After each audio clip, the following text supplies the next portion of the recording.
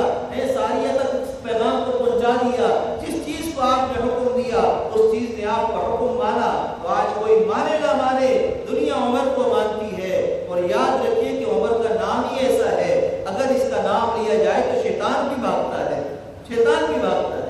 ایک بزرگ فرماتے ہیں، ایک عالم فرماتے ہیں، ارے میں تمہیں کیا بتاؤں، عمر کا تم نام تو دیکھو، عین کے اندر علی موجود ہے، میم میں محمد موجود ہے، راہ میں رب موجود ہے۔ عمر کا تم نام لے لو، شیطان تمہارے قریب آ جائے، نام بدل دینا ممکن ہی نہیں ہے۔ فرماتے ہیں رات کو اگر آپ سوئے ہوئے ہیں، آپ کو ڈرانا خواب دکھتا ہے، آپ کو گندے خواب دکھتے ہیں، آپ کو برائی والے خواب دکھتے ہیں، شیطانی خواب دکھتے ہیں، آپ رات کو بے چین ہوتے ہیں، شیطان کے اثرات کی وجہ سے نیند نہیں آتی ہے، ذہن متشوش رہتا ہے، آپ پریشان نہ ہو، رات کو سونے کے لیے بستر پر لیٹو، دعاؤں کا اہتمام کر لو، جو سنت دعائیں ہیں وہ پڑھ لو، لیکن شیطان پھر بھی حملہ آور ہو رہا ہے۔ بسم اللہ الرحمن الرحیم، عمر کا نام اپنے سینے پر انگلی سے لکھ لو، عمر کا نام لے کر سینے پہ دم کر لو، جہاں عمر کا نام لکھو گے وہاں شیطانی اثرات نہیں آئیں گے، شیطان دور بھاگ جائے گا، برے خواب ختم ہو جائیں گے، شیطانی اثرات ختم ہو جائیں گے۔ عمر تو وہ ہستی ہے کہ شیطان بھی اس سے بھاگتا ہے، اس لیے تو آج ہم دیکھتے ہیں جہاں جہاں عمر کا نام لیا جاتا ہے شیاطین بھاگتے ہیں، ان کو مرچیں لگتی ہیں، ان کو تکلیف ہوتی ہے۔ تو آج ہم مسلمان اگر ہیں تو ہمیں عمر کے نام سے محبت ہونی چاہیے، عمر کے کردار سے محبت ہونی چاہیے، عمر کے کاموں سے ہمیں محبت ہونی چاہیے، عمر کی باتوں کو اپنانے میں ہمیں فخر ہونا چاہیے۔ وہ ہماری شان ہے، ہماری آن ہے، ہماری ایمان ہے، ہمارے سر کا تاج ہے۔ عمر امیر المومنین، خلیفۃ الرسول، خلیفۃ المومنین، خلیفہ ثانی حضرت عمر فاروق اعظم ہیں، فاروق اعظم ہیں۔ فاروق کہتے ہیں حق اور باطل کے درمیان فرق کرنے والا، تمیز کرنے والا۔ فاروق اعظم سب سے بڑے اللہ کے محبوب صلی اللہ علیہ وسلم کے صحابہ میں سب سے بڑے، سب سے زیادہ، سب سے بہترین انداز میں حق اور باطل میں فرق کرنے والے عمر فاروق ہیں، عمر فاروق ہیں۔ اور صرف باتیں نہیں ہیں، مال خرچ کرنے کی باری آئی، جان دینے کی باری آئی، رسول اللہ صلی اللہ علیہ وسلم کے لیے اپنی جان کو قربان کرنے کے لیے تیار۔ غزوہ بدر میں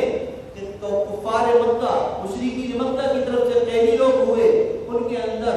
ابو العاص حضرت عمر فاروق رضی اللہ تعالیٰ عنہ کے ماموں بھی تھے۔ آپ نے تلوار اٹھائی، سر طرف کر دیا، یا رسول اللہ جو آپ کے مقابلے آئے گا چاہے وہ میرا سگا ہی کیوں نہ ہو، میں برداشت نہیں کر سکتا۔ آج ہم کہتے ہیں ہمارا ماموں ہے، قادیانی ہے تو کیا ہوا، فلاں ہے تو کیا ہوا، صحابہ کو برا کہتے تو کیا ہوا، ارے کیا ہوا، صحابہ کو برا کہنے والے سے کیا ہوا، رشتہ داری کیسی، تعلق کیسا، خون کا رشتہ کیسا، اللہ کے لیے، اللہ کے صحابہ کے لیے، اللہ کے دین کے لیے سب کچھ قربان ہے۔ صحابہ کی تاریخ اٹھا لو، صحابہ کرام رضوان اللہ علیہ مجمعین کے مقابلے میں آنے والے ان کے سگے رشتہ دار تھے، ان کے سگے اپنے تھے، اپنے خاندان کے تھے۔ کفار مکہ وہی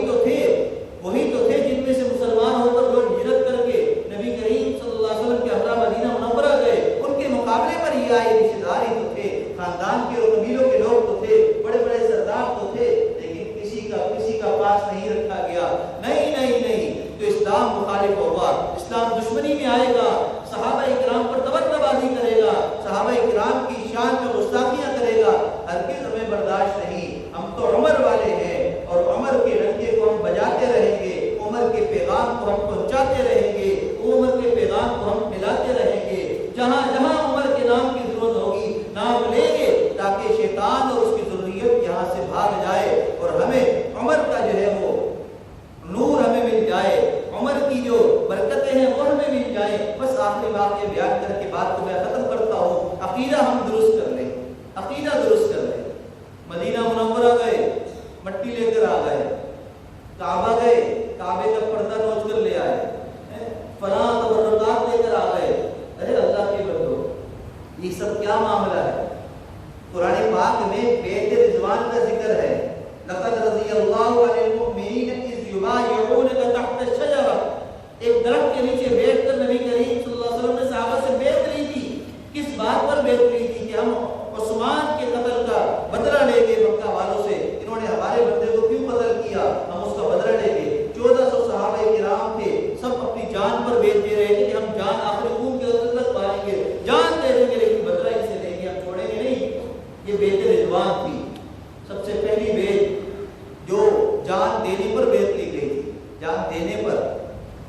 آج ہم مسلمان ہیں، ہم بھی بیت کرتے ہیں، اور بیت کیا کرتے ہیں کہ ہم گناہ چھوڑیں گے لیکن پھر بھی نہیں چھوڑتے، قرآن پڑھیں گے پھر بھی نہیں پڑھتے، نماز پڑھیں گے پھر بھی نہیں پڑھتے، اپنی عورتوں کو پردہ کرائیں گے پھر بھی نہیں کراتے، سود نہیں کھائیں گے، حرام چھوڑ دیں گے، جہاں بھی سودی جو ہے معاملات ہیں وہ سارے معاملات ہم چھوڑ دیں گے، علماء سے پوچھ کر رہنمائی لے کر عمل کریں گے، لیکن پھر وہی کرتے ہیں، اس لیے کہ مال کی ضرورت ہمیں زیادہ ہے، دین کی ہمیں زیادہ ضرورت نہیں ہے۔ جس درخت کے نیچے بیت لی گئی تھی، مجھے بتاؤ وہ درخت بابرکت ہوا کہ نہیں ہوا؟ وہ جگہ خیر و برکت والی ہوئی کہ نہیں ہوئی؟ نبی کریم صلی اللہ علیہ وسلم نے وہاں پر تشریف اپنی رکھی، وہاں پر جو ہے آپ تشریف فرما ہوئے، وہاں پر بیٹھ کر صحابہ سے بیت لی، اتنا عظیم الشان واقعہ جس جگہ پر ہوا، حضرت عمر فاروق رضی اللہ عنہ کو پتہ چلا کہ لوگ وہاں پر جاتے ہیں، درخت سے ٹہنیاں توڑتے ہیں، درخت سے چیزیں توڑتے ہیں، اس کو بابرکت سمجھتے ہیں۔ آپ کو اطلاع ملی، آپ رضی اللہ عنہ نے بندے بھیجے، فرمایا کہ درخت جڑ سے اکھاڑ دو، درخت جڑ سے اکھاڑ دو، وہ درخت ہی ختم کر دیا آپ نے۔ آج ہم جو ہے وہاں کی مٹی لے کر آ رہے ہیں، ارے مٹی سے کیا ہوگا؟ شرابیں پی، قتل کیے، زنا کیے، تسبیحاں گھمائی، اپنی من مرضیاں کی، سود کھاتے رہے، حرام کھاتے رہے، ٹی وی کے پروگرام ہم سے نہیں چھوٹے، نماز کے ساتھ ساتھ ہم جو ہے غیبتیں کرتے رہے، سب کرتے رہے، وہاں کی مٹی قبر میں ڈال کر ہم جنت میں جائیں گے، کس ہم عقیدے کے اندر پڑے ہوئے ہیں، کس بری باتوں کے اندر ہم پڑ چکے ہیں۔ اپنے عقیدے کو درست کریں، کچھ نہیں ہوگا، اپنے عمل سے ہوگا۔ حضرت عمر فاروق رضی اللہ عنہ طواف کرنے کے لیے آئے، حجر اسود کو دیکھا اور تاریخی جملہ فرمایا، اے حجر اسود تو بڑا قیمتی ہے، جنت سے آیا ہے، پتہ ہے مجھے تو بالکل سفید چمکدار تھا، سیاہ ہو چکا ہے، تجھے جبل ابی قیس کے اوپر اتنے سالوں تک رکھا گیا، میرے محبوب صلی اللہ علیہ وسلم نے تجھے وہاں سے اٹھا کر کعبہ کے ساتھ لا کر رکھ دیا، یہاں پر لا کر تجھے سجا دیا، اب اگر میں تجھے چومتا ہوں تو اس لیے نہیں کہ تو پتھر ہے، اس لیے نہیں کہ تو جنت سے آیا ہے، اس لیے نہیں کہ تو بابرکت ہے، نہیں میں تجھے اس لیے چومتا ہوں کہ میں نے اپنے محبوب کو چومتے ہوئے دیکھا ہے، تیری کوئی وقت نہیں اگر میرے محبوب نہ چومتے، ان کو میں نے دیکھا اس لیے میں چوم رہا ہوں۔ تو ہمارا عمل تو صرف سنت والا ہونا ہے، جو میرے محبوب نے کیا وہ ہمیں کرنا ہے، جو محبوب کے صحابہ نے کیا وہ کرنا ہے، جو آپ کی جان نثاروں نے کیا وہ ہمیں کرنا ہے، چاہے تراویح ہو، چاہے نماز ہو، چاہے پردہ ہو، چاہے کوئی بھی دینی معاملات ہو، ہر طرح کے معاملات، عبادات ہم نے انہی کے نقش قدم پر چلتے ہوئے کرنی ہے، تو ہم کامیاب بھی ہیں، ان کے نام لیوا بھی ہیں، ان کے نام لینے کا حق ادا کرنے والے بھی بن سکیں گے۔ اللہ ہم سب کو